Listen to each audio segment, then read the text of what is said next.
शांत और गहरे नीले समुद्र में, जहां लहरें सुनहरी धूप के नीचे नाचती थीं, एक छोटा सा कछुआ, जिसका नाम टीको था, रेत पर अपने अंडे से बाहर निकला।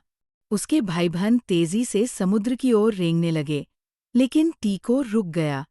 समुद्र इतना विशाल था और वह इतना छोटा। वह कैसे दूसरों के साथ चल पाएगा?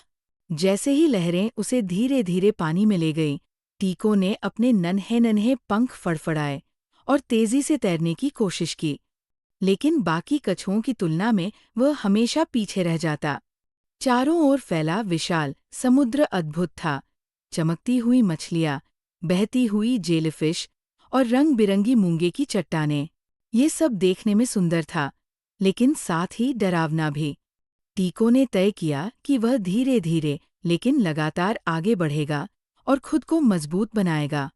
उसने मूंगे की चट्टानों के बीच तैरना शुरू किया, जहां छोटी छोटी मछलियां खेल रही थीं। वह चमकती हुई जेलीफिश को देखता, जो पानी में टिमटिमा रही थी। एक दोस्ताना डॉल्फिन ऊंची छलांग लगाते हुए पास से गुजरी, और टीको ने सोचा कि काश वह भी इतना तेज और ताकतवर होता।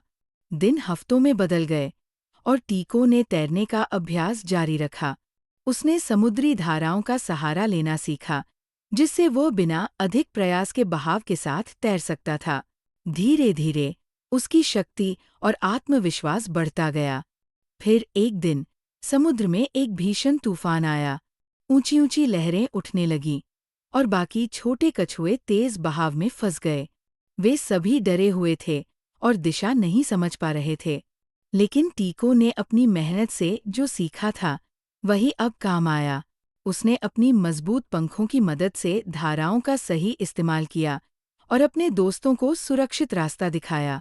अब टीको सिर्फ एक छोटा सा कछुआ नहीं था, जो सबसे पीछे छूट जाता था।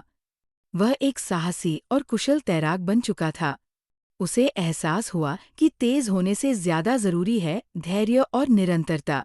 उसने यह भी सीखा कि हर किसी की अपनी अलग यात्रा होती है, और धीरे धीरे आगे बढ़ना भी जीत की ओर ले जा सकता है।